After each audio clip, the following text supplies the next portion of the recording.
দলীয় পতাকা ছাড়াই শহীদ দিবস পালন করলেন বর্ষিয়ান তৃণমূল নেতা তথা ইংরেজবাজার পুরসভার চেয়ারম্যান কৃষ্ণেন্দু নারায়ণ চৌধুরী।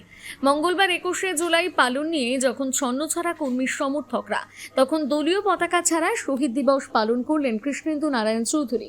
এদিন তার অনুগামীদের নিয়ে পৌরসভা সংলগ্ন শহীদ বেদিতে শহীদদের উদ্দেশ্যে পুষ্পস্তবক দিয়ে তর্পণ করলেন ইংরেজবাজার পৌরসভার চেয়ারম্যান।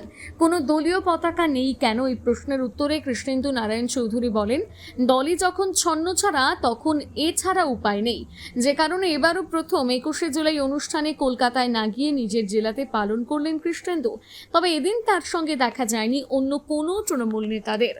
এই 21শে জুলাই আপনাকে সবসময় দেখা যেত কলকাতায়, আজকে দেখা যাচ্ছে মালদায়, কেন? প্রথমত 21শে জুলাই আমাদের জীবনটা প্রায় উৎসর্গই করে দিচ্ছে। 1996 সালে নো আইডেন্টি কার্ড নো ভোটের তাকে মমতাজি 8টা পয়েন্টে দেখেছি। আমরা সবাই উপস্থিত ছিলাম, সেখানে গুলিগোলা চললো, আমরা কোনো মতে বেঁচে গেছি। বাদলদা আমাদের ছিল, তার পাশ দিয়ে গুলি, তো সেই গুলিতে প্রায় 13 জন আমরা মৃত্যু হয়েছিল, আহত হয়েছিল অনেক। তারপরে মমতাজি ঘোষণা করেছিলেন যতদিন তিনি বেঁচে থাকবেন 21শে জুলাই থাকবেন। কিন্তু এবছর দলের পরাজয় হওয়ার পর একদম দলটাই ভেঙে টুকরা টুকরা হয়ে গেছে। এমপিরা একদিকে, এমএলএরা একদিকে, মানে ছিন্ন ভিন্ন হয়ে গেছে। সিনিয়র লিডাররা একদিকে, সব। আর ওখানে গিয়ে কোন দলে যাব?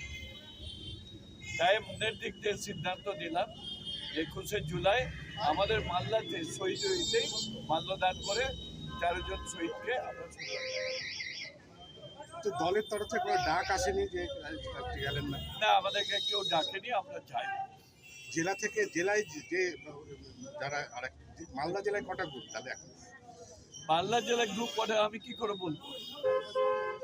সবাই একটা করে গ্রুপ হয়ে গেছে। এমএলএ বলছে একটা গ্রুপ, এমপি একটা গ্রুপ বলছে, পার্টির লিডার ও একটা গ্রুপ বলছে, এরকম সবাই বলছে। তাহলে ভবিষ্যৎ কি, তৃণমূলের ভবিষ্যৎ কি মনে করছেন? আগে ইলেকশন কমিশনার ডিক্লেয়ার করুক যে কে পার্টি কন্ট্রোল নেবে, তারপর দেখা যাবে।